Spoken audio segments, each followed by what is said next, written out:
السلام علیکم ورحمۃ اللہ وبرکاتہ، نحمده ونصلی علی رسولہ الکریم، اما بعد فاعوذ باللہ من الشیطان الرجیم، بسم اللہ الرحمن الرحیم، رب اشرح لی صدری ویسر لی امری واحلل عقدۃ من لسانی یفقہوا قولی۔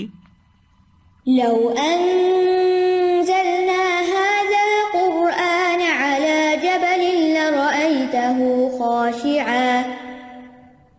لرأيته خاشعا متصدعا من خشية الله وتلك الأمثال نضربها للناس لعلهم يتفكرون۔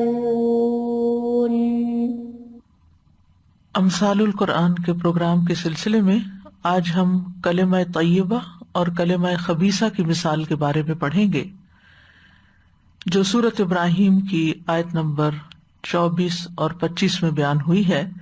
ارشاد باری تعالیٰ ہے، أَلَمْ تَرَ كَيْفَ ضَرَبَ اللَّهُ مَثَلًا كَلِمَةً طَيِّبَةً كَشَجَرَةٍ طَيِّبَةٍ أَصْلُهَا ثَابِتٌ وَفَرْعُهَا فِي السَّمَاءِ تُؤْتِي أُكُلَهَا كُلَّ حِينٍ بِإِذْنِ رَبِّهَا وَيَضْرِبُ اللَّهُ الْأَمْثَالَ لِلنَّاسِ لَعَلَّهُمْ يَتَذَكَّرُونَ۔ وَمَثَلُ كَلِمَةٍ خَبِيثَةٍ كَشَجَرَةٍ خَبِيثَةٍ اجْتُثَّتْ مِنْ فَوْقِ الْأَرْضِ مَا لَهَا مِنْ قَرَارٍ۔ يُثَبِّتُ اللَّهُ الَّذِينَ آمَنُوا بِالْقَوْلِ الثَّابِتِ فِي الْحَيَاةِ الدُّنْيَا وَفِي الْآخِرَةِ وَيُضِلُّ اللَّهُ الظَّالِمِينَ وَيَفْعَلُ اللَّهُ مَا يَشَاءُ۔ کیا آپ نے دیکھا نہیں کہ اللہ کس طرح کلمہ طیبہ کی مثال بیان کرتا ہے، جیسے ایک پاکیزہ درخت ہو جس کی جڑ مضبوط ہے اور اس کی شاخیں آسمان میں ہیں، وہ اپنے رب کے اذن سے ہر آن اپنا پھل دیتا ہے۔ اور اللہ لوگوں کے لیے مثالیں بیان کرتا ہے تاکہ وہ نصیحت پکڑیں۔ اور ناپاک کلمے کی مثال ناپاک درخت کی طرح ہے جسے زمین کے اوپر سے ہی اکھاڑ دیا گیا ہو، اس کے لیے کوئی قرار نہیں ہے۔ اللہ ایمان لانے والوں کو مضبوط بات کے ساتھ دنیا کی زندگی میں بھی ثابت قدم رکھتا ہے اور آخرت میں بھی ثابت قدم رکھے گا، اور اللہ ظالموں کو بھٹکا دیتا ہے، اور اللہ جو چاہتا ہے کرتا ہے۔ یہ مثال سورۃ ابراہیم میں آئی ہے۔ سورۃ ابراہیم میں بدبخت اور سعادت مند لوگوں کی حالت کا نقشہ پیش کیا گیا ہے کہ کچھ لوگ سعید ہوں گے، خوش قسمت ہوں گے، اور کچھ لوگ شقی ہوں گے، بدبخت ہوں گے۔ پھر اس کے بعد یہ مثال بیان کی گئی ہے، اور اس صورت میں بدبختوں کا انجام بھی بتایا گیا، اور اسی طرح خوش بختوں کا بھی۔ خوش نصیب لوگوں کا انجام بیان کرتے ہوئے اللہ تعالیٰ فرماتے ہیں، وَأُدْخِلَ الَّذِينَ آمَنُوا وَعَمِلُوا الصَّالِحَاتِ جنات تجری من تحتها الانہار خالدین فیہا بإذن ربہم تحیتہم فیہا سلام۔ اور جو لوگ ایمان لائے اور انہوں نے نیک اعمال کیے، وہ ایسے باغوں میں داخل کیے جائیں گے جن کے نیچے سے نہریں بہتی ہیں، وہ ان میں اپنے رب کے اذن سے ہمیشہ رہنے والے ہوں گے، ان کی آپس کی دعا اس میں سلام ہوگی۔ تو جب اللہ سبحانہ تعالیٰ نے ان خوش نصیب لوگوں کی حالت بیان کی، تو پھر اس کے بعد یعنی یہ آیت نمبر 23 ہے سورۃ ابراہیم کی، تو اگلی آیت میں پھر خوش قسمت لوگوں کی صفات بھی بیان کی گئیں، ان کا طرز زندگی بھی بیان کیا گیا، اور اس کی بنیاد کیا ہے۔ تو اس مثال سے بہت اچھی طرح واضح ہوتی ہے یہ بات، اور اسی طرح بدبخت لوگ کس طرح جیتے ہیں اور کس طرح مرتے ہیں، اور آخرت میں ان کا انجام کیا ہے، اس کی کلمہ خبیثہ کے ساتھ مثال دی گئی ہے۔ تو آئیے الفاظ کی وضاحت کی طرف۔ الم تر کیف ضرب اللہ مثلا، اللہ سبحانہ تعالیٰ اپنے نبی صلی اللہ علیہ وسلم سے مخاطب ہوتے ہوئے فرما رہے ہیں، الم ترا، کیا آپ نے دیکھا نہیں۔ رآ کا لفظی معنی تو ہوتا ہے دیکھنا، لیکن صرف دیکھنا ہی معنی نہیں ہوتا، نظرہ جو ہوتا ہے اس کا معنی بھی دیکھنا ہوتا ہے، جو آنکھوں سے دیکھنا ہوتا ہے۔ اور رآ میں آنکھوں سے دیکھنا بھی، لیکن رؤیت قلبی بھی ہوتی، یعنی دل سے دیکھنا۔ مراد ہے رؤیت علمی، علم کی بنا پہ جاننا۔ تو علم ترا کا معنی علم تعلم بھی کیا جاتا ہے کہ کیا آپ جانتے نہیں کہ اللہ سبحانہ تعالیٰ نے کس طرح مثال بیان کی ہے اور کس چیز کو کس چیز کے ساتھ تشبیہ دی ہے۔ اور یہاں جو سوال کیا گیا ہے آ کے ساتھ، یہ حمزہ ہے اور یہ استفہام انکاری ہے، یعنی جس شخص کو علم نہ ہو اسے ایک طرح سے پوچھا جا رہا ہے کہ تمہیں علم کیوں نہیں، یعنی تمہیں یہ بات جان لینی چاہیے۔ کیا بات؟ کہ کیف ضرب اللہ مثلا، اللہ تعالیٰ کس طرح مثال بیان کرتا ہے۔ ضربہ کا ویسے تو لفظی معنی مارنا ہوتا ہے، لیکن بیان کرنے کے لیے حسب موقع حسب سیاق بھی اس کا معنی بدلتا رہتا ہے۔ اور مثال کا لفظ اس بات کے لیے ہوتا ہے، اس قول کے لیے جس میں ایک چیز کو دوسری چیز سے تشبیہ دی جاتی ہے۔ بعض اوقات ایک واقعے کو دوسرے واقعے سے، بعض اوقات ایک آبجیکٹ کو دوسرے آبجیکٹ سے، تو اس میں مثل کا لفظ بھی آتا ہے۔ یہ اس کی مثل ہے، یعنی جب ایک چیز بالکل دوسری چیز کی طرح ہوتی ہے تو اس کو مثل کہا جاتا ہے، لیکن ایک عمومی حالت جب بیان ہوتی ہے تو مثال کہلاتی ہے۔ کلمۃ طیبۃ، پاکیزہ کلمہ، پاکیزہ بات، یعنی طیبہ کا لفظی معنی اس کا ہے پاکیزہ، عمدہ، لیکن یہاں اس سے مراد کلمہ توحید ہے، لا الہ الا اللہ، کیونکہ ہر پاکیزہ قول اور ہر پاکیزہ عمل کی بنیاد دراصل کلمہ توحید ہے۔ اور کلمہ طیبہ میں ہر طرح کی پاکیزہ باتیں، اسی طرح اللہ سبحانہ تعالیٰ کا ذکر جیسے تسبیح ہے، تحمید ہے، تہلیل ہے، یہ ساری چیزیں بھی آ جاتی ہیں کلمہ طیبہ میں۔ اور اسی طرح جتنے بھی اعمال صالح کی اقسام ہیں ان سب کی بنیاد یہی کلمہ ہے، لا الہ الا اللہ، جس سے انسان کا اخلاص ظاہر ہوتا ہے۔ تو اس کی مثال کیسے ہے؟ کشجرۃ طیبۃ، پاکیزہ درخت کی طرح۔ اور یہ درخت کون سا ہے؟ مفسرین نے عمومی طور پر اس سے مراد کھجور کا درخت لیا ہے، کیونکہ اس کا پھل جو ہے وہ عمدہ ہوتا ہے، اس کے شاخیں اور اس کی جڑیں اور اس کی سب چیزوں کے اندر فائدہ ہی فائدہ پایا جاتا ہے۔ تو اس بنا پر اکثر مفسرین کہتے ہیں کہ اس سے مراد کھجور کا درخت ہے، اور اس لیے بھی کہ انہوں نے ابن عمر رضی اللہ عنہ کی مشہور روایت جو صحیح مسلم میں آتی ہے، صحیح بخاری میں بھی آتی ہے، اس سے بھی دلیل پکڑی ہے۔ وہ روایت کچھ یوں ہے کہ ابن عمر سے روایت ہے، وہ کہتے ہیں کہ ایک دن رسول اللہ صلی اللہ علیہ وسلم نے اپنے صحابہ سے فرمایا، مجھے اس درخت کے بارے میں بتاؤ جس کی مثال مومن جیسی ہے۔ تو لوگ جنگلوں کے درختوں میں سے کوئی نہ کوئی درخت بتانے لگے۔ ابن عمر رضی اللہ عنہما نے کہا، اور میرے دل میں یہ بات آئی یا میرے ذہن میں یہ بات ڈالی گئی کہ وہ کھجور کا درخت ہے۔ میں ارادہ کرنے لگا کہ بتا دوں، لیکن وہاں قوم کے بزرگ افراد بھی موجود تھے، تو میں ان کی ہیبت سے متاثر ہو کر بولنے سے رک گیا۔ جب وہ سب خاموش ہو گئے، ہر ایک نے اپنی اپنی رائے دے دی، تو رسول اللہ صلی اللہ علیہ وسلم نے فرمایا وہ کھجور کا درخت ہے۔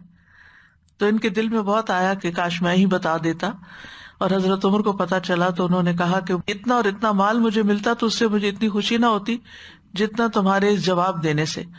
تو اس سے مفسرین نے پھر عمومی طور پر شجرۃ طیبہ سے مراد کھجور کا درخت لیا ہے، ورنہ کچھ آراء یہ بھی ہیں کہ اس سے مراد جنت کا درخت ہے، یعنی ابن عباس کی روایت اس سلسلے میں آتی ہے۔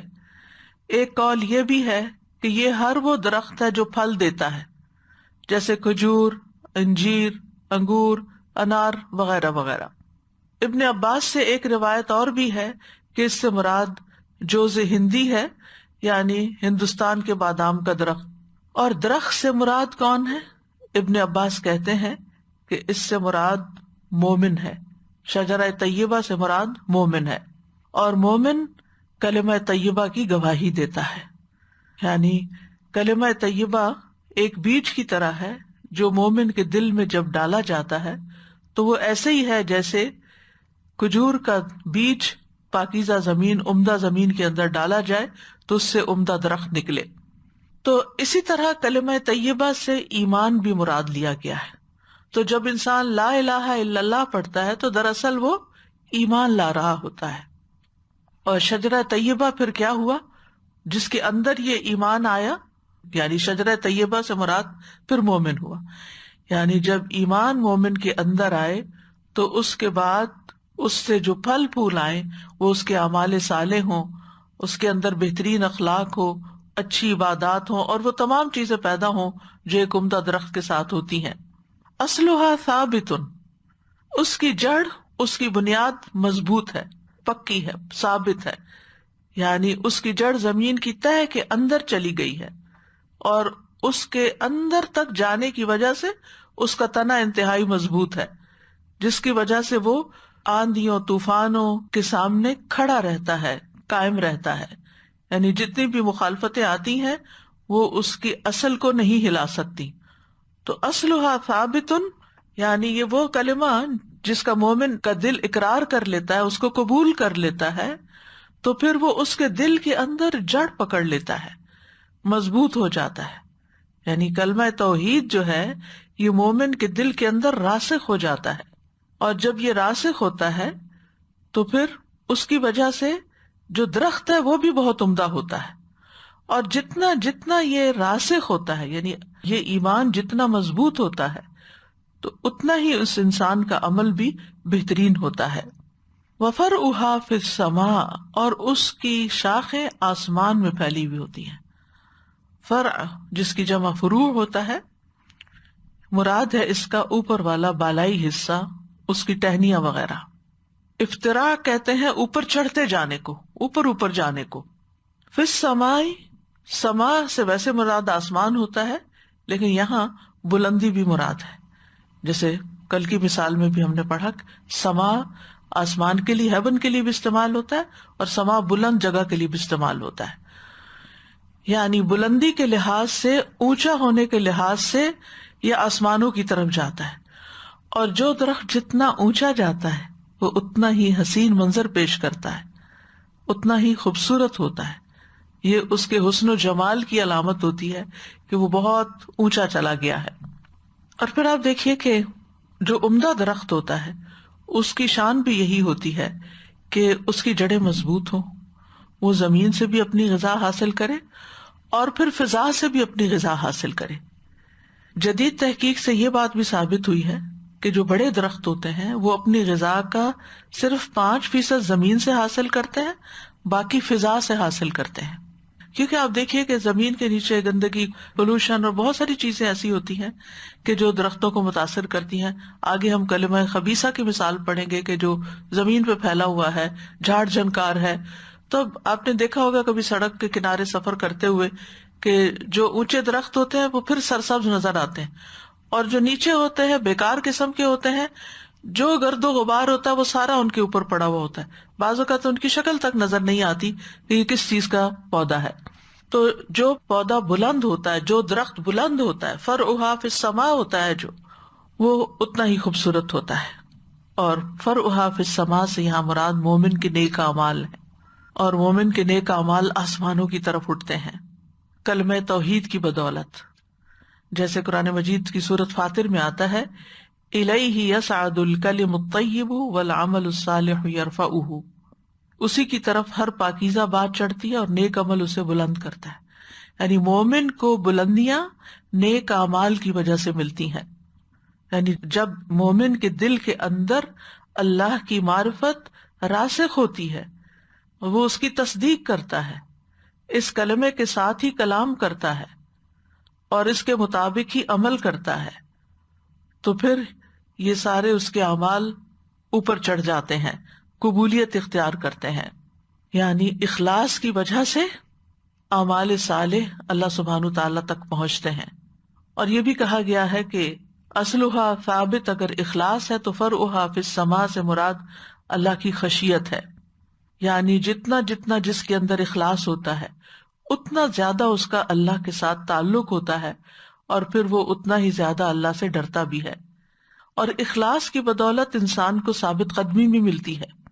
آپ دیکھیے کہ یوسف علیہ السلام کتنے حسین تھے، نوجوان تھے، اور اس وقت غلام بھی تھے، اور ایک انتہائی بڑی اسٹیٹس کی عورت نے، کہا جاتا ہے ملکہ تھی اس وقت کی، جس نے ان کو برائی کی دعوت دی، اور اس کے اندر اس کی اتھارٹی بھی تھی اور اس کی شدت بھی تھی، اور اس نے ہر طرح کا انتظام بھی کیا تھا کہ وہ بہت اندر تک ان کو برائی کی دعوت دے رہی تھی. لیکن اللہ سبحانہ تعالیٰ نے ان کو بچا لیا. لولا ان رأى برہان ربی، تو یہ برہان کیا تھی؟ یہ ان کا اخلاص تھا، یہ ان کی توحید تھی، یہ اللہ کی خشیت تھی کہ جس کی وجہ سے انہوں نے اس کا انکار کر دیا. ورنہ آپ دیکھیے کہ کوئی صورت بظاہر نظر نہیں آتی ایسے موقع پر کسی انسان کے انکار کرنے کی، اور ایسی عورت کو انکار کرنے کی جو ایک عام عورت نہیں ہے. لیکن یوسف علیہ السلام کو اللہ سبحانہ تعالیٰ نے ان کے اخلاص کی وجہ سے بچا لیا. تو بہرحال فرعھا فی السماء، اس سے ایک معنی یہ بھی لیا گیا ہے کہ اس سے مراد آسمانوں میں مومن کا تذکرہ ہے، یعنی مومن رہتا زمین پر ہے، اس کی جڑیں زمین میں ہیں، ابھی وہ زمین پر ہی کام کر رہا ہے، لیکن اس کا چرچا آسمانوں میں بھی ہے. یعنی جتنا جتنا جو شخص اخلاص کے ساتھ عمل کرتا ہے اتنا ہی اس کا ذکر ملائے اعلیٰ میں ہوتا ہے. اور خاص طور پر جب وہ اللہ کا ذکر کرتا ہے، فاذکرونی اذکرکم. ربیع بن انس سے مروی ہے، وہ کہتے ہیں کہ اس کا مطلب یہ ہے کہ اس کا تنا زمین میں گڑا ہوا ہے، اور وہ اصلھا ثابت کے ساتھ فی الارض بھی پڑھا کرتے تھے. وہ کہتے ہیں کہ یہ مومن ہے جس کی مثال بیان کی گئی ہے کہ وہ اللہ تعالیٰ کے لیے اخلاص اختیار کرتا ہے، اور پھر اس اخلاص پر مبنی عبادت کرتا ہے، یعنی دکھاوے کی عبادت نہیں کرتا. پھر اسی طرح ہم جانتے ہیں کہ تسبیحات جو ہیں وہ آسمانوں کی طرف اٹھتی ہیں. سنن ابن ماجہ کی روایت ہے، رسول اللہ صلی اللہ علیہ وسلم نے فرمایا، بے شک تم لوگ اللہ کی عظمت کا جو ذکر کرتے ہو، یعنی کلمہ طیبہ جو کہتے ہو، دوسرے لفظوں میں یعنی سبحان اللہ، لا الہ الا اللہ، الحمد للہ، تو یہ الفاظ عرش کے گرد چکر لگاتے ہیں. فرعھا فی السماء، ان کلمات کی ایسی بنبناہٹ ہوتی ہے جیسے شہد کی مکھیوں کی بنبناہٹ. یہ کلمات اپنے ذکر کرنے والے کی اللہ کے ہاں یاد دلاتے ہیں. کیا تم میں سے کوئی یہ پسند نہیں کرتا کہ اس کے لیے کوئی ایسا ہو یا ہمیشہ اللہ کے ہاں اس کی یاد دلائی جاتی رہے؟ یعنی جب تک وہ یہ اذکار کرتا رہے تو اس کی یاد وہاں پر موجود رہے.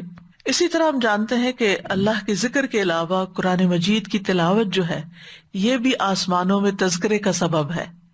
فرعھا فی السماء، یعنی یہ نیکیاں ایسی ہیں کہ جو آسمانوں تک جا پہنچتی ہیں. رسول اللہ صلی اللہ علیہ وسلم نے فرمایا، صحیح ترغیب و ترہیب کی روایت ہے کہ قرآن کی تلاوت اور اللہ عز و جل کے ذکر کو لازم کر لو، کیونکہ یہ آسمان میں تمہارے تذکرے کا باعث ہیں اور زمین میں تمہارے لیے نور اور روشنی کا سبب. یعنی اس سے تمہیں اپنی زندگی کی راہیں ملیں گی، نیکیوں کے مواقع ملیں گے، اچھے برے میں فیصلہ کرنے کی قوت ملے گی، کیونکہ نور سے چیزیں روشن ہوتی ہیں نا، اور نور کا برعکس اندھیرے ہیں. تو اندھیروں سے نکلنے کے لیے انسان کو نور چاہیے. تو یہ چیز انسان کے لیے، یہ ذکر جو ہے وہ انسان کے لیے نور کا باعث ہوتا ہے. پھر فرمایا تؤتی اکلھا کل حین باذن ربھا. تؤتی، وہ دیتا ہے، یعنی یہ درخت دیتا ہے، اکلھا، اپنا پھل. اکل کہتا ہے کھائی جانے والی چیز کو، اکلا کا معنی ہوتا ہے کھانا، اس نے کھایا. اور اکل وہ چیز جو کھائی جا سکے، یعنی اپنے معقولات. ویسے تو درخت کے اوپر کئی طرح کی چیزیں لگتی ہیں، لیکن اکل سے مراد وہ چیزیں ہیں جو کھانے کے قابل ہوں. درخت پہ پتے بھی ہوتے ہیں، درخت پہ پھول بھی لگتے ہیں، درخت کے اوپر اس کے بڈز وغیرہ بھی ہوتے ہیں، بیج بھی ہوتے ہیں جو پک جاتے ہیں، پھل وغیرہ. لیکن یہاں اکل سے مراد کھانے کے قابل چیز. مراد یہ ہے کہ یہ نہایت عمدہ اور پاکیزہ درخت اپنا پھل نکالتا رہتا ہے. کب؟ کل حین، ہر وقت. کل حین کے کئی معنی کیے گئے. حین عربی زبان میں وقت کو کہتے ہیں. مجاہد اور اکرمہ کہتے ہیں حین سے مراد پورا سال ہے، کیونکہ کھجور کا درخت سارا سال پھل دیتا ہے، یعنی مختلف شکلوں میں. کبھی شگوفے ہوتے ہیں، کبھی کچی کھجور ہوتی ہے، کبھی پکی ہوتی ہے، رطب ہوتے ہیں.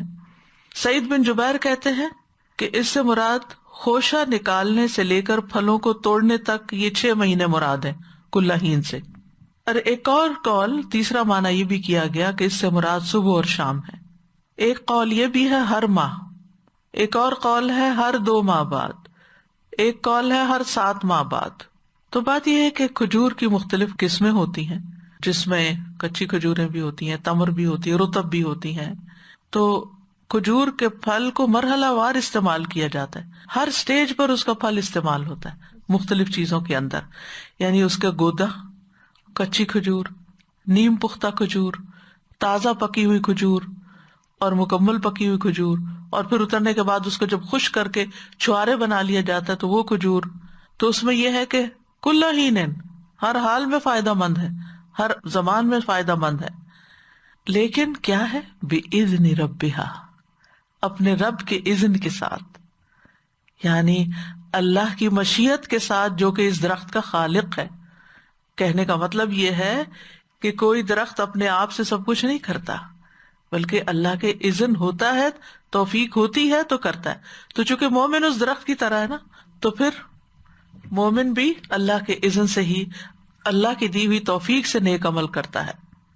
اور یہاں مراد کیا ہے کہ مومن اپنے ثمرات اعمال صالح کی شکل میں دیتا ہے، جو شجرہ طیبہ کی شکل میں ظاہر ہوتے ہیں، اور پھر وہ ہر حال میں اچھے کام کرتا ہے، چاہے بات ہو، چاہے عمل ہو، چاہے عبادت ہو، چاہے اخلاق ہو، وہ جہاں بھی ہو، دن ہو، رات ہو، صبح ہو، شام ہو، سمر ہو، ونٹر ہو، اسپرنگ ہو، بچہ ہو، بوڑھا ہو، جوان ہو، غم میں ہو، خوشی میں ہو، اس کے زبان سے خیر کے کلمات ہی نکلتے ہیں، اس سے اچھے کام ہی سرزد ہوتے ہیں، اس سے صرف خیر کی توقع ہوتی ہے.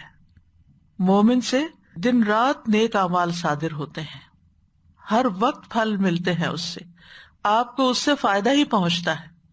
جیسے پچھلی مثال میں ہم نے پڑھا تھا نا، وَأَمَّا مَا يَنْفَعُ النَّاسَ فَيَمْكُثُ فِي الْأَرْضِ، جو چیز لوگوں کو فائدہ دیتی ہے وہ زمین میں قرار پکڑ جاتی ہے.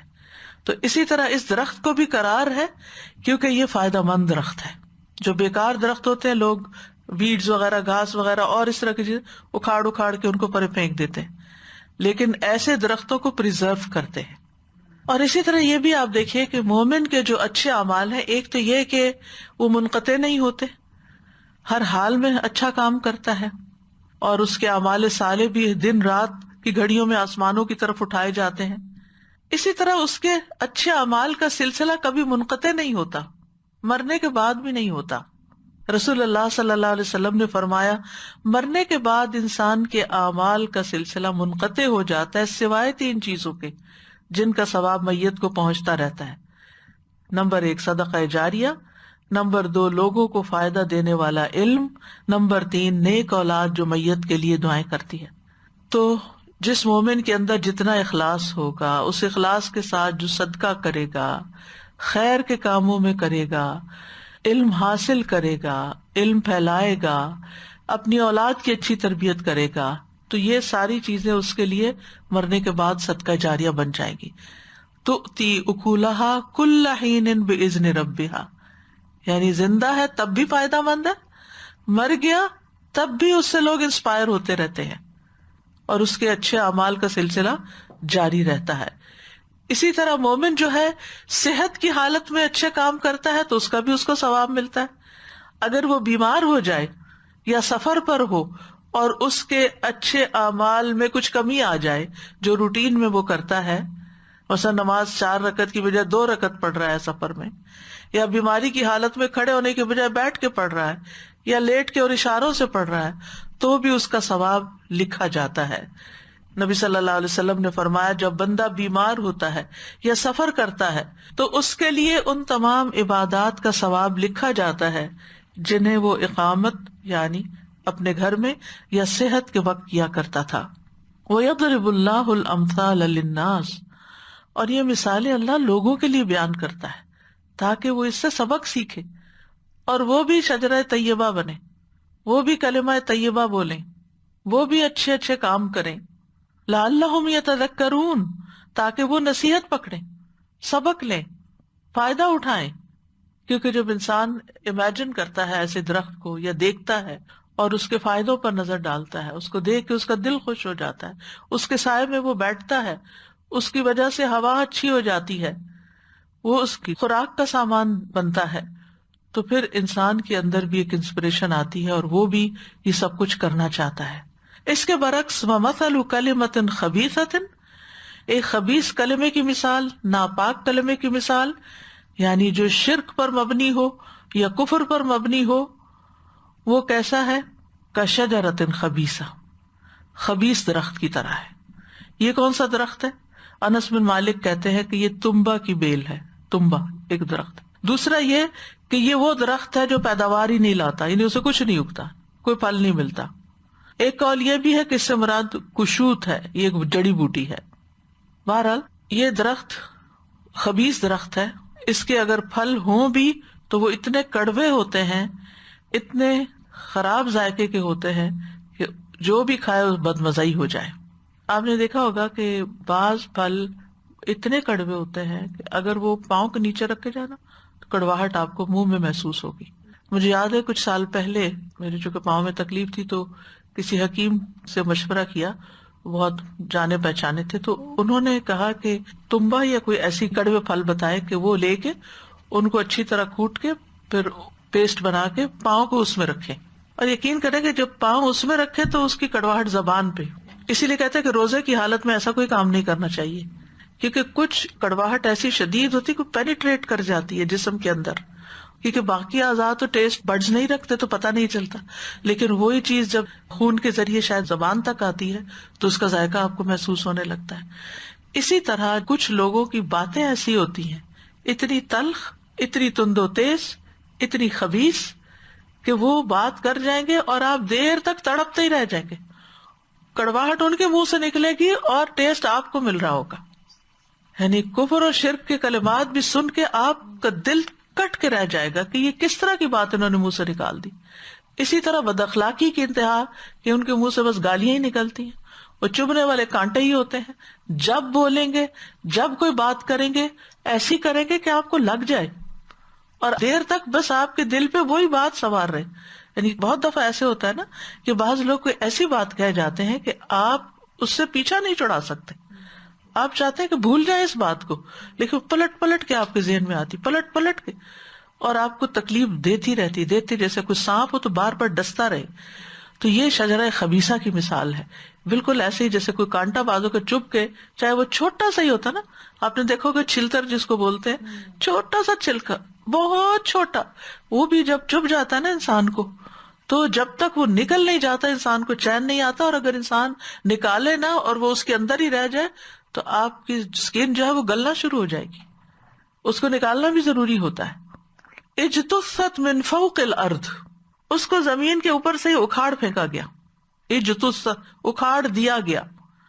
اجتثت کا لفظ جو ہے یہ جث سے ہے، جیم سا تھا اس کا روٹ ہے۔ ہر اس چیز پر اس کا اطلاق ہوتا ہے جو زمین سے بلند ہو جائے، اسی سے انسان کا جثہ بھی ہوتا ہے، جسم بھی ہوتا ہے، جثہ، جسم جو ہوتا ہے وہ زندہ انسان کا ہوتا ہے، اور جثہ جو ہے وہ مردہ لاش کو جثہ کہتے ہیں عربی میں، یعنی اس کی روح نکل گئی۔ تو یہ کلمہ خبیثہ ایسا پودا ہوتا ہے جس کی جڑیں انتہائی کمزور ہوتی ہیں اور اوپر اوپر ہوتا ہے، چونکہ تکلیف دیتا ہے تو لوگ اس کو فوراً نکال کے پھینکتے چلے جاتے، اس کو ٹکنے نہیں دیتے۔ یعنی کوئی اپنے گارڈن میں ایسی چیز نہیں لگائے گا اور کوئی اپنے راستے میں ایسی چیز نہیں رہنے دے گا۔ ما لہا من قرار، اس کو کوئی قرار ہے ہی نہیں، یعنی اس پودے کو ثبات ہی نہیں، اس پودے کی رگیں ہی نہیں جو اس کو سہارا دے سکے، نہ کوئی اچھا پھل لاتا ہے، اور اگر لائے بھی تو انتہائی بد ذائقہ اور کڑوا۔ یہی مثال ایک خبیث انسان کی ہے، شرک کرنے والے یا کفر کرنے والے یا بد اخلاق اور بد زبان اور کلمہ خبیثہ بولنے والے کی، کہ اس کے اندر کوئی خیر و بھلائی نہیں، نہ اس کے اعمال آسمان کی طرف بلند ہوتے ہیں اور نہ اس کا کوئی عمل قبول کیا جاتا ہے، اور یہ سب سے بدترین چیز ہے جو زمین پر پائی جاتی ہے، جو لوگوں کو تکلیف دیتی ہے۔ تو جس طرح اس درخت سے فائدہ نہیں اٹھایا جاتا، اسی طرح شرک کرنے والا اگر کوئی اچھے اعمال کرتا بھی ہے، یعنی بعض اوقات ایسے ہوتے ہیں نا کہ ایسے پودے دور پار کہیں جنگلوں میں لگے ہوئے تو دیکھ ایک منظر اچھا لگتا ہے، تو ایسے شرک اور کفر کرنے والوں کے بعض اعمال بڑے مزین لگتے ہیں، لیکن وہ قیامت کے دن ان اعمال سے کوئی فائدہ نہیں اٹھا سکے گا، اس کے اعمال دنیا میں ہی برباد ہو جائیں گے، یا ان کی جزا یہیں پر اس کو مل جائے گی یا ختم ہو جائیں گے۔ یثبت اللہ الذین آمنوا، اللہ تعالیٰ ثابت قدمی عطا کرتا ہے ان لوگوں کو جو ایمان لائے، یعنی اللہ اپنے مومن بندوں کو ثبات عطا کرتا ہے، جو کامل طور پر دل سے ایمان لاتے ہیں، زبان سے اس کی تصدیق بھی کرتے ہیں اور جوارح سے عمل بھی کرتے ہیں، کیونکہ حقیقی ایمان جو ہوتا ہے نا، اس کا ثمرہ اعمال کی صورت میں ظاہر ہوتا ہے۔ یہ ہو نہیں سکتا کہ جس کا ایمان سچا ہو، خالص ہو، اچھا ہو، پھر اس کی گفتگو اچھی نہ ہو، پھر اس کے معاملات اچھے نہ ہو، پھر اس کے تعلقات اچھے نہ ہو، اس کی عبادات اچھی نہ ہو، یہ نہیں ہو سکتا۔ تو اللہ ثابت قدمی عطا کرتا ہے ایمان والوں کو کس چیز کے ساتھ؟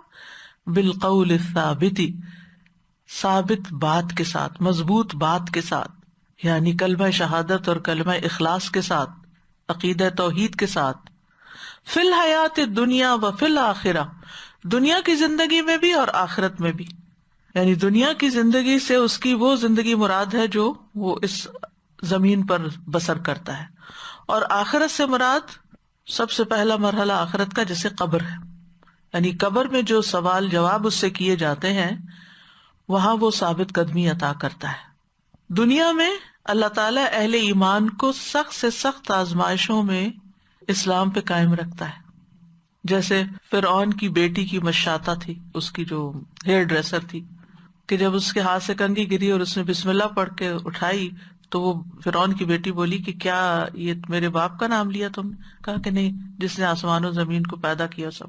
تو اس بنا پر اس کو مار ڈالا گیا۔ تو اس کی خوشبو جنت میں آ رہی تھی جب نبی صلی اللہ علیہ وسلم نے معراج کی۔ اسی طرح اصحاب الاخدود کو آپ دیکھ لیجیے، آگ کے گڑھوں میں انہیں گرایا گیا، النار ذات الوقود اذ ہم علیہا قعود۔ پھر ان انبیاء اور شہداء کو دیکھ لیجیے جو اللہ کے راستے میں قتل ہوئے، یعنی جان دے دی انہوں نے، اپنی بات سے نہیں ہٹے، اسلام کا دامن نہیں چھوڑا۔ ابراہیم علیہ السلام کو دیکھ لیجیے، کس طرح اللہ تعالیٰ نے ان کو ثابت قدمی عطا کی، آگ میں پھینکے گئے پھر بھی وہ اپنی بات سے باز نہیں آئے۔ اسی طرح نبی صلی اللہ علیہ وسلم پر کتنی آزمائشیں آئیں، صحابہ کرام پر، حضرت بلال کی کہانی آپ کو معلوم، حضرت عمار، حضرت یاسر، حضرت خباب بن ارت، سمیہ، خبیب، ان پہ آنے والی تنگیاں اور مصیبتیں، ان سب میں وہ ثابت قدم رہے اور خاتمہ بالخیر ہوا۔ ایسے ہی لوگ قبر میں منکر نکیر کے سوالات کے جوابات بھی صحیح طریقے سے دے پائیں گے۔ اللہ تعالیٰ ان کو وہاں بھی اس کلمے کی برکت سے ثابت قدمی عطا کرے گا۔ صحیح بخاری میں آتا ہے، رسول اللہ صلی اللہ علیہ وسلم نے فرمایا، مسلمان سے جب قبر میں سوال کیا جاتا ہے تو وہ شہادت دیتا ہے کہ اللہ کے سوا کوئی معبود برحق نہیں اور محمد صلی اللہ علیہ وسلم اللہ کے رسول ہیں۔ اور اس ارشاد باریک تعالیٰ کا بھی یہی مفہوم ہے، یثبت اللہ الذین آمنوا بالقول الثابت فی الحیات الدنیا وفی الآخرہ۔ اسی طرح قبر کے 3 سوال کتاب جو ہے اس میں وہ بہت ساری احادیث لکھی گئی ہیں کہ انسان جب فوت ہوتا ہے تو قبر میں جب سوال کیے جاتے ہیں تو مومن کیا جواب دیتا ہے کہ میں اس بات کی گواہی دیتا ہوں کہ اللہ کے سوا کوئی معبود نہیں، اور یہ کہ محمد صلی اللہ علیہ وسلم اس کے بندے اور رسول ہیں۔ یہ سن کے فرشتہ کہتا ہے تم نے سچ کہا، اور پھر جو نہیں جواب دے سکتا اس پہ سزا ہوتی ہے، اور جو صحیح جواب دیتا ہے اس کے لیے جنت کا دروازہ کھول دیا جاتا ہے اور جہنم بھی دکھائی جاتی ہے بہرحال اس کو۔ تو کہنے کا مطلب یہ ہے کہ اس ساری تفصیلی حدیث کے بعد جو سلسلہ صحیحہ میں آتی ہے، نبی صلی اللہ علیہ وسلم نے فرمایا اللہ ایمان والوں کو کلمہ توحید پر ثابت قدم رکھتا ہے۔ حضرت عائشہ سے بھی روایت ہے، وہ عرض کرتی ہیں اللہ کے رسول صلی اللہ علیہ وسلم، یہ امت اپنی قبروں میں آزمائی جائے گی، تو میرا کیا حال ہوگا، میں تو بہت کمزور عورت ہوں. آپ نے فرمایا اللہ تعالیٰ ان لوگوں کو جو ایمان لائے ہیں قول ثابت کے ساتھ دنیا کی زندگی میں اور آخرت میں ثابت قدم رکھتا ہے. یعنی جو دنیا میں ثابت قدم رہ گیا وہ انشاءاللہ قبر میں بھی ثابت قدم رہے گا. اس کے برعکس وَيُضِلُّ اللَّهُ الظَّالِمِينَ، ظالموں کو اللہ بھٹکا دیتا ہے، گمراہ کر دیتا ہے.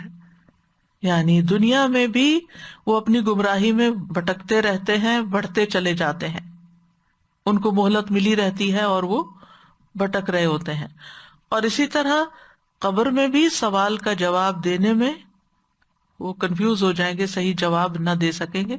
منافق کیا کہے گا، کافر کیا کہے گا، ہاں ہاں لا ادری، یا منافق کہے گا وہ لوگ جو کہتے تھے میں بھی وہی کہتا تھا، کیونکہ اس نے دل سے اس کو قبول نہیں کیا تھا. وَيَفْعَلُ اللَّهُ مَا يَشَاءُ، اور اللہ کرتا ہے جو وہ چاہتا ہے. یعنی اہل ایمان کو ثابت قدم رکھنا، ظالموں کو ہدایت سے محروم رکھنا، یہ اللہ کی مرضی پر منحصر ہے. وہ چاہتا تو سب انسانوں کو ہدایت پہ مجبور کر دیتا.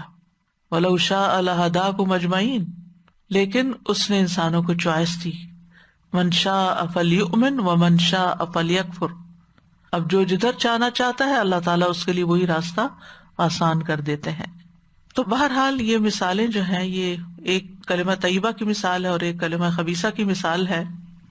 تو بہت ہی عمدہ مثال ہے جس سے ہمیں زندگی کا ایک بہترین پہلو سمجھ میں آتا ہے، اور وہ یہ کہ ہماری زندگی میں کلمہ طیبہ، کلمہ اخلاص، کلمہ توحید، لا الہ الا اللہ کی بہت بڑی اہمیت ہے.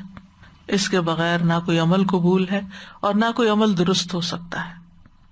تو ہمیں سب سے زیادہ اس بنیاد پر ورک کرنے کی ضرورت ہے کہ ہم اللہ سبحانہ تعالی کے مقام کو پہچانیں، لا الہ الا اللہ کا معنی جانیں، اور پھر اس کے مطابق اپنی نیتوں کو بھی درست کریں کہ ہر کام اللہ کے لیے کریں، اپنی زبان کو بھی درست کریں، زبان سے وہ بات نکالیں جو اللہ تعالیٰ کو پسند ہو، اخلاق اور رویہ بھی وہ اختیار کریں جو اللہ تعالیٰ کو پسند ہو، عبادات بھی ویسی کریں جیسی سنت میں ہے اور جو اللہ تعالیٰ کو راضی کر دیں.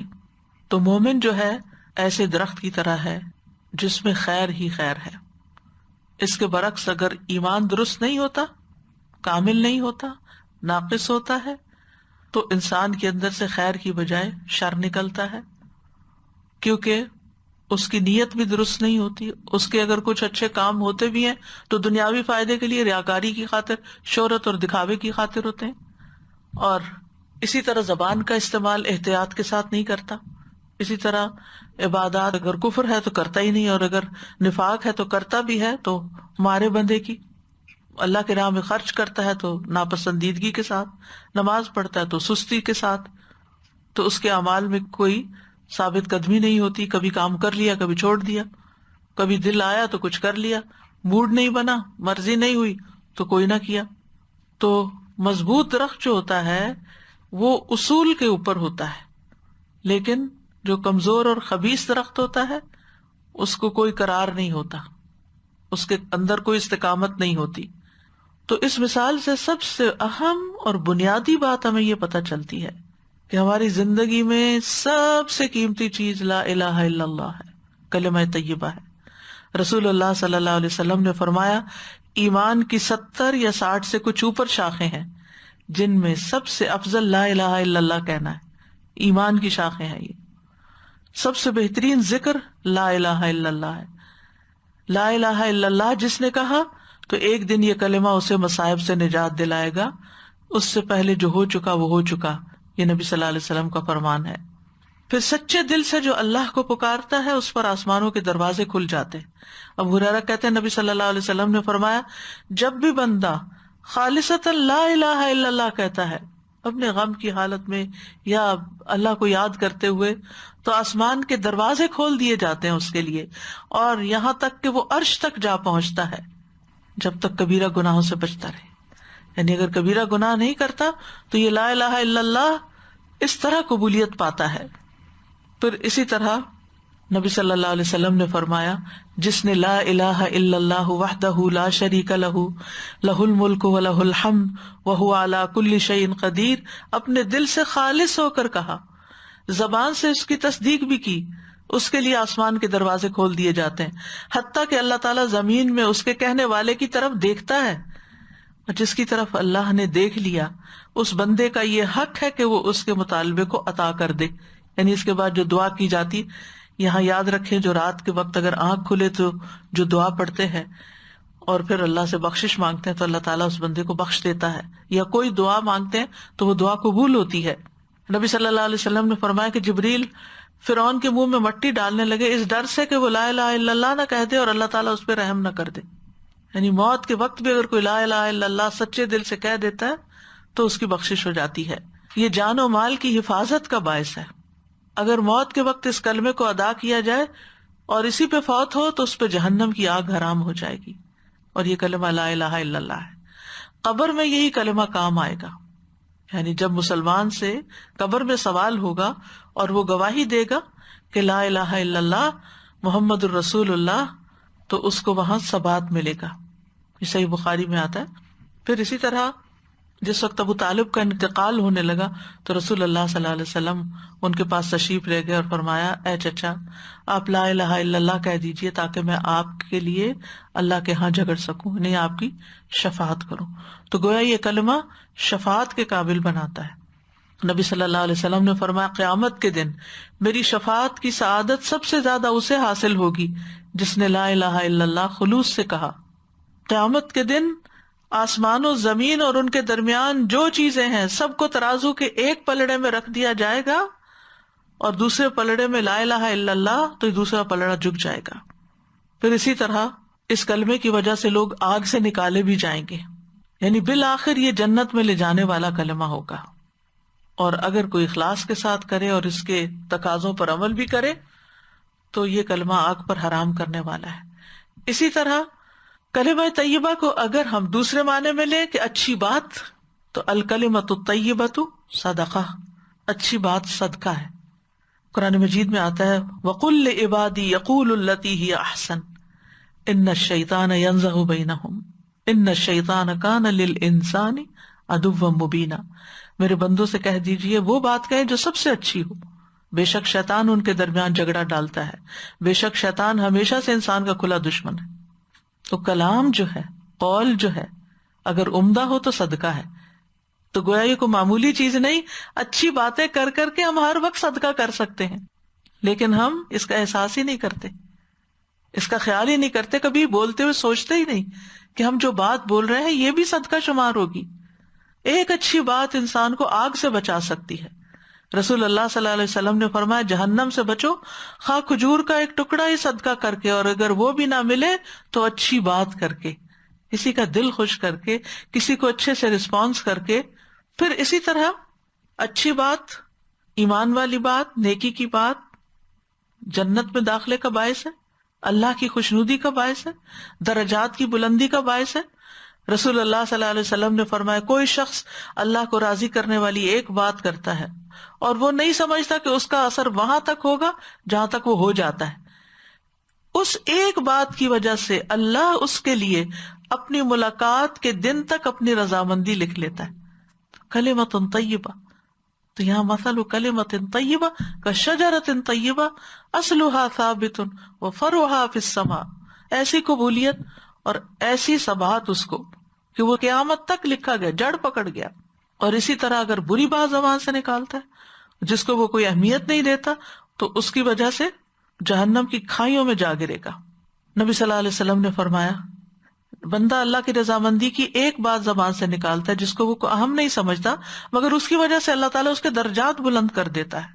وہ اعمال جو درجات کو بلند کرتے ہیں، اچھا کلام ہے، سلام کو عام کرنا ہے، جو بخشش کو واجب کر دیتے ہیں، کھانا کھلانا ہے، سلامتی کے ساتھ جنت میں لے جانے کا باعث ہے. آپ نے فرمایا سلام پھیلاؤ، اچھی گفتگو کرو، صلہ رحمی کرو. رات کو جب لوگ سو رہے ہو تم قیام کرو، سلامتی کے ساتھ جنت میں داخل ہو جاؤ گے. عمدہ بالا خانے ہیں اس شخص کے لیے جو اچھی بات کرے اور اسی طرح بے شک بندہ ایک ایسا کلمہ زبان سے نکالتا ہے جو اللہ کی ناراضگی کا باعث ہوتا ہے، جسے وہ کوئی اہمیت نہیں دیتا، لیکن اس کی وجہ سے وہ جہنم میں گرا دیا جاتا ہے۔ تیسرا فائدہ ان مثالوں سے جو ہمیں ملتا ہے کہ کلمہ طیبہ کی مثال پاکیزہ درخت کی طرح ہے، اور پاکیزہ درخت کی صفات کیا ہوتی ہیں؟ منظر بھی اچھا، پھل بھی اچھا، فائدہ بھی بے شمار، اور پھر اس سے جو بیج نکلتے ہیں عمدہ، وہ مزید اور پودے اس سے نکل آتے ہیں اور درخت نکل آتے ہیں۔ اور چونکہ کھجور کا درخت سب سے عمدہ قرار پایا تو اس کا کوئی ایسا حصہ نہیں جو بیکار جاتا ہو، ہر حصے سے فائدہ اٹھایا جاتا ہے، اس کی شاخ، چھال، پتے، اس کی جڑیں، یعنی مختلف چیزوں میں استعمال ہوتی ہیں سب چیزیں، یعنی انتہائی بابرکت، عمدہ اور پاکیزہ درخت ہے۔ اور پھر چونکہ جڑیں اس کی زمین میں مضبوط ہوتی ہیں، تو جب تیز و تند ہوائیں بھی چلتی ہیں، حالات مخالف بھی ہوتے ہیں، تو بھی وہ اپنی بات پہ، اپنی توحید پہ، اپنے رب کے ساتھ جو اس کے کمٹمنٹ ہے اس پر وہ جمع رہتا ہے۔ باطل کے جھگڑے اور بگولے اور یہ ساری چیزیں اس کو اکھاڑ نہیں سکتی، جلا نہیں سکتی۔ اور تیسری بات یہ کہ اس کی شاخیں بہت بلند ہوتی ہیں، کلمۃ اللہ ہی العلیٰ۔ پھر یہ کہ اپنے پھل ہمیشہ دیتا رہتا ہے، دل میں جڑ پکڑ لیتا ہے، اور جتنا کلمہ مضبوط ہوگا اتنا ہی پھل زیادہ اچھا آئے گا۔ اور پھر یہ ہے کہ اس درخت کو ہرا بھرا رکھنے میں پانی کا بھی اہم کردار ہوتا ہے، خصوصاً جب درخت لگ رہا ہوتا ہے۔ تو اس سے یہ بات بھی پتہ چلتی ہے کہ ایک اچھا مومن جو ہوتا ہے وہ علم کا پانی مسلسل لیتا رہتا ہے تاکہ اس کی جڑیں مضبوط رہیں اور اس کے اعمال خوبصورت رہیں۔ پھر اسی طرح درخت کو صفائی ستھرائی کی بھی ضرورت ہوتی ہے، کاٹ چھانٹ کی ضرورت ہوتی ہے۔ اسی طرح مومن جو ہے اس کو بھی تربیت اور تزکیہ کی ضرورت ہوتی ہے، جس کے لیے اس کو ایسی مجالس میں، ایسے استادوں کے پاس حاضر ہونے کی ضرورت ہوتی ہے جو اس کے لیے یہ کام کر سکے۔ جیسے گارڈن کو گارڈنر کی ضرورت ہوتی ہے، تو اسی طرح مومن کو بھی ایک مربی کی ضرورت ہوتی ہے، کیونکہ فوق کل ذی علم علیم، ہر علم والے کے اوپر ایک علم والا ہوتا ہے، اور ہر علم والے کو اپنی اصلاح کی بھی ضرورت ہوتی ہے۔ پھر اسی طرح یہ ہے کہ صرف پانی ہی کافی نہیں ہوتا، اس کو ملاوٹ سے پاک کرنا بھی ضروری ہوتا ہے، کیونکہ اگر پولوٹڈ پانی ہے تو وہ درخت کو جلا کے بھی رکھ سکتا ہے۔ تو اسی طرح اگر علم جو ہے وہ خالص علم نہیں ہے، سچی بات نہیں ہے، درخت کو نقصان بھی ہو سکتا ہے۔ پھر یہ ہے کہ شجرہ طیبہ ہو یا مومن ہو، دونوں ہی سراسر فائدے کے ہیں۔ دونوں کی جو تشبیہ ہے دونوں کے فائدوں کی وجہ سے ہے۔ یہ صرف فائدہ دیتے ہیں، نقصان نہیں دیتے۔ احسان کا معاملہ کرتا ہے مومن، خرابی نہیں کرتا، دینے والا ہوتا ہے، لینے کا لالچ نہیں ہوتا۔ اسی طرح پرہیزگاری اختیار کرتا ہے، چھپ کے بھی برائیاں نہیں کرتا، لوگوں کے ساتھ اچھا سلوک کرتا ہے، ان کی برائیوں سے درگزر کرتا ہے، کسی کو دیتا بھی ہے تو اخلاص کے ساتھ دیتا ہے، بدلے یا شکر گزاری کے ارادے سے نہیں دیتا۔ کھجور کا درخت سیدھی قامت والا ہوتا ہے، اس سے قوت اور مضبوطی ہوتی ہے۔ سچا مومن بھی اپنے دین میں طاقتور ہوتا ہے۔ پھر اسی طرح خود بھی ہدایت یافتہ ہوتا ہے اور لوگوں کو بھی ہدایت کی طرف بلاتا ہے۔ جیسے کھجور کا درخت اپنے اندر بھی خوبصورتی رکھتا ہے، یہ جو بھی عمدہ درخت ہے، اور دوسروں کو بھی اپنے پھل دیتا چلا جاتا ہے۔ تو جو نفع مند مومن ہوتا ہے وہ ہمیشہ اپنی ذات سے دوسروں کو خیر پہنچاتا رہتا ہے۔ پھر اسی طرح یہ ہے کہ کھجور جو ہے اس کے اندر مٹھاس ہوتی ہے نا، پھل میں، تو مومن کا جو الٹیمیٹ آؤٹ کم ہوتا ہے نا، اس کے اندر مٹھاس ہوتی ہے، یعنی اس کی بات میں مٹھاس ہے، اس کے معاملے میں، اس کے رویے میں۔ یعنی آپ جب اس کے ساتھ معاملہ کریں گے تو آپ کو پتا ہوگا کہ اس سے خیر ہی ملے گی مجھے، یعنی آپ اس سے بات کریں تو آپ کو مزہ آ جائے، آپ اس کے ساتھ بیٹھے تو آپ کو خوشی ہو، آپ اس کے ساتھ مل کے کام کریں تو اس کے ساتھ کام کرنا خوشگوار ہو۔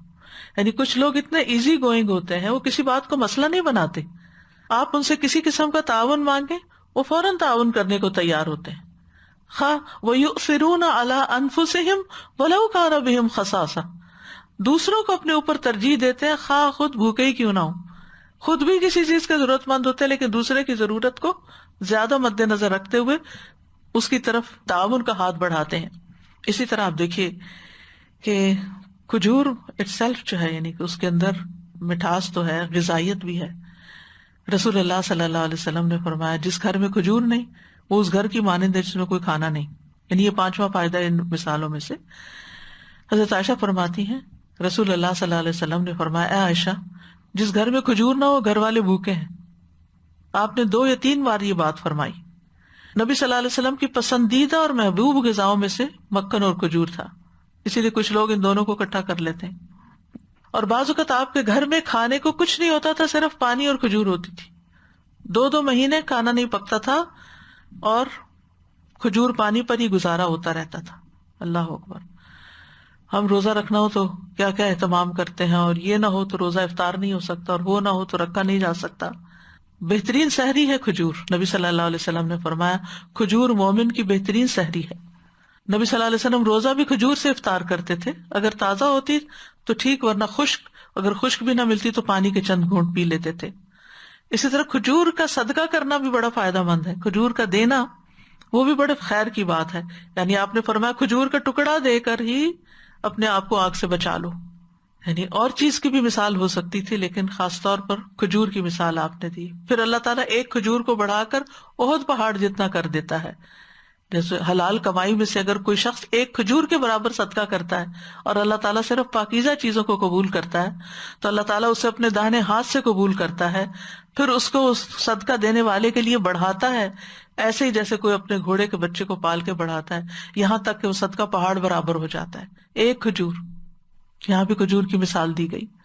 چھٹا فائدہ جو ان آیات سے ہمیں ملتا ہے وہ یہ کہ ایمان پر ثابت قدمی دینے والے کچھ اسباب ہوتے ہیں.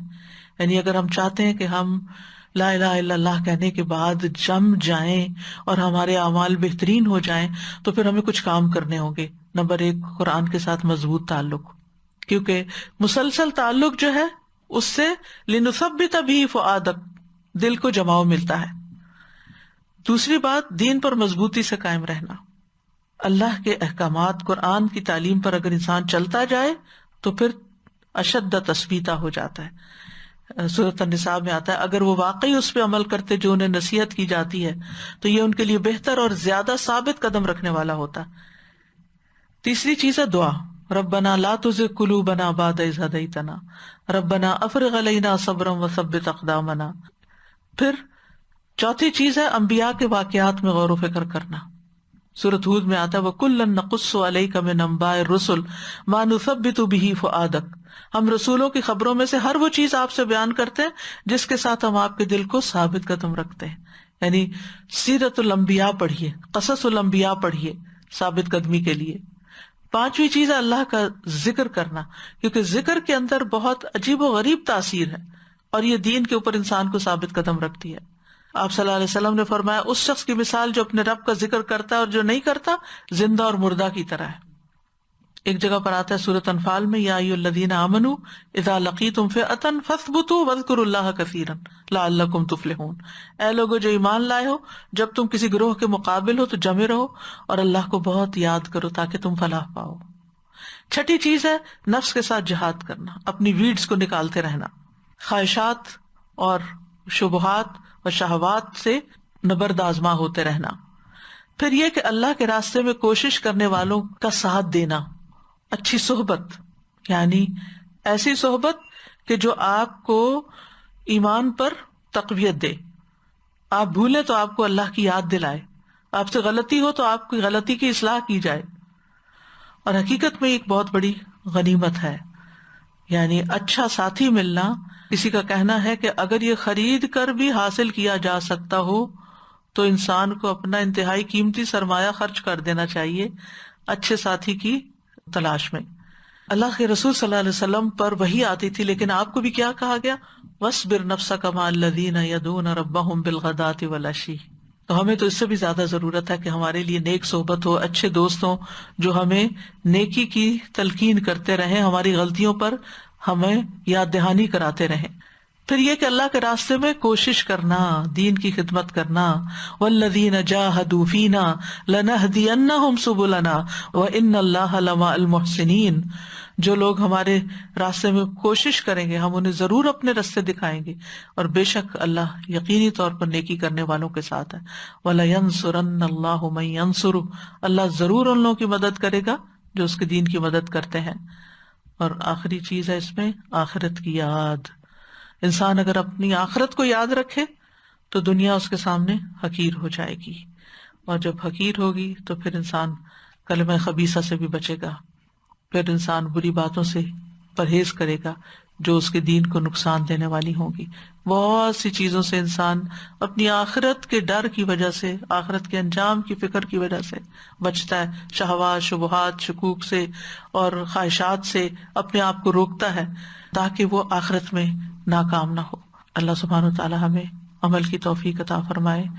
کرنے کے کام یہ ہے کہ ہم لا الہ الا اللہ پر ورک کریں، اس کی شرائط کو بجا لائیں، اس کا علم حاصل کریں، اس کا یقین حاصل کریں، اس کے تقاضوں کے اوپر جھک جائیں اللہ کے سامنے، سچے دل سے اس کو اختیار کریں، اخلاص کے ساتھ اللہ کی عبادت کریں، اللہ اور اس کے رسول کی محبت ہر چیز سے بڑھ کر اپنے دل میں ہو، اور باقی چیزوں کا جو اس کے علاوہ ہیں ان کی عبادت کا انکار کریں۔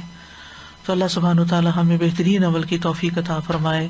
سبحان اللہ والحمد للہ ولا الہ الا اللہ واللہ اکبر، لا الہ الا اللہ واللہ اکبر، لا الہ الا اللہ وحدہ لا الہ الا اللہ ولا شریک لہ، لا الہ الا اللہ لہ الملک ولہ الحمد، لا الہ الا اللہ ولا حول ولا قوة الا باللہ، لا الہ الا اللہ وحدہ لا شریک لہ، لہ الملک ولہ الحمد وہو علی کل شیء قدیر۔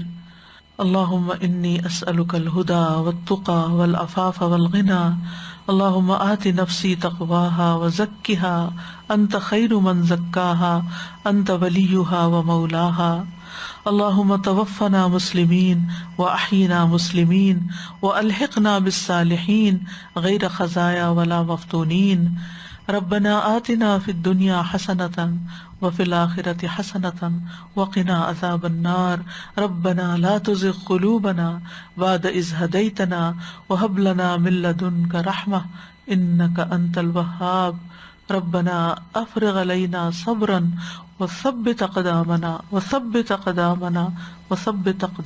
وانصرنا علی القوم الکافرین۔ اللہم اشف مرضانا ومرضی المسلمین، یا اللہ تمام بیماروں کو صحت عطا فرما، سب لوگ جنہوں نے دعاؤں کے لیے کہہ رکھا ہے ان کی دعائیں قبول فرما، یا اللہ ہر حاجت مند اور ہر ضرورت مند کی ضرورت پوری فرما۔ اللہ ہمیں دن دگنی رات چگنی ایمان اور عمل صالح میں ترقی عطا فرما، آخر دم تک صحت اور سلامتی کے ساتھ ایمان پر کلمہ توحید پر قائم رہنے کی توفیق دے۔ ربنا تقبل منا انک انت السمیع العلیم وتب علینا انک انت التواب الرحیم، وصلی اللہ تعالی علی خیر خلقہ محمد وعلی آلہ واصحابہ واہل بیتہ اجمعین برحمتک یا ارحم الراحمین۔ الہی آمین۔ ألم تر كيف ضرب الله مثلا كلمة طيبة كشجرة طيبة أصلها ثابت وفرعها في السماء تؤتي أكلها كل حين بإذن ربها ويضرب الله الأمثال للناس لعلهم يتذكرون ومثل كلمة خبيثة كشجرة خبيثة اجتثت من فوق الأرض ما لها من قرار۔ السلام علیکم ورحمۃ اللہ۔ میں یہ کہنا چاہ رہی تھی کہ دیز آر لائک کلمہ خبیثہ is like weeds. Sometimes it looks good too. When you look at it from far away, it looks so beautiful. But it ruins the plants around it. آس پاس کے لوگوں کے لیے بھی تکلیف ہوتا ہے نا کلمہ خبیثہ، یعنی ایک اچھا بھلا انسان ہوتا ہے نا، اگر اس کی دوست اور کمپنی جو ہے نا وہ خراب لوگوں کی ہو، جو پھر اس کا ایمان بھی ہلا کے رکھ دیتے ہیں اور اس کے اندر بھی وہ اچھے اخلاق پنپنے نہیں دیتے۔ کبھی باہر سے اچھے بھی لگ سکتے ہیں، بالکل، باہر سے وہ ویسے تو دیکھنے میں گرین ہی ہوتے ہیں، وہ بھی خبیث جو ہوتے ہیں۔ سسا یہ آج پتہ چلا کہ اللہ سبحانہ تعالیٰ جھانکتے ہیں، یعنی اللہ سبحانہ تعالیٰ دیکھتے ہیں۔ اگر ہمیں یہ پتہ چل جائے کہ تسبیحات کی وجہ سے اتنا بڑا ہمیں ہم اللہ کی توجہ میں، اور دوسرا یہ کہ اللہ سبحانہ تعالیٰ ثبت کر دیتے ہیں اپنی رضامندی کو قیامت تک لکھ دیتے ہیں اس کے لیے. یعنی جیسے اسٹیمپ پیپر مل گیا کہ آپ کیتے پر اللہ تعالیٰ راضی ہو کیا. سبحان اللہ. یہ کس وجہ سے ہوتا ہے کہ ہم اچھی بات انسان منہ سے نکالتا ہے تو، اور انسان کو پتہ بھی نہیں ہوتا کہ اس نے کتنی اچھی بات کہہ دی ہے.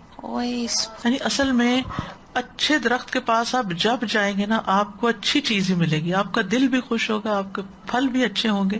تو مومن سے بھی یہی مطلوب ہے کہ اس سے کوئی ملے، اس کے پاس کوئی بیٹھے تو اس سے اس کو خیر ہی ملے. زبان کھولے تو خیر ملے، ہاتھ اٹھائے تو خیر ملے، ہر چیز سے خیر ملے. تو ایک مادی پھل ہے اور ایک اخلاقی پھل ہے. سویٹ ہو.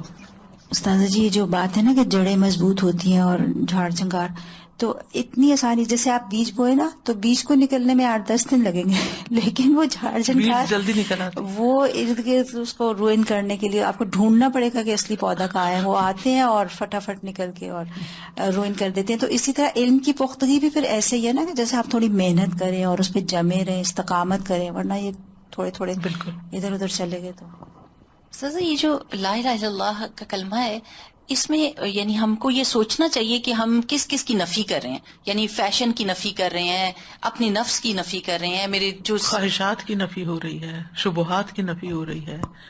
سچ جی، آپ نے ابھی یہ فرمایا تھا کہ وہ جو ہے پاؤں اگر اس میں ڈالتے ہیں تو اس کا ٹیسٹ جاتا ہے زبان پہ. تو if we soak our feet in water, what is it like?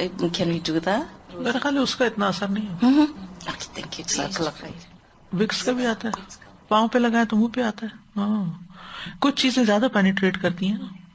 وآخر دعوانا ان الحمد للہ رب العالمین. سبحانک اللہم وبحمدک، اشہد ان لا الہ الا انت، استغفرک واتوب الیک. السلام علیکم ورحمۃ اللہ وبرکاتہ.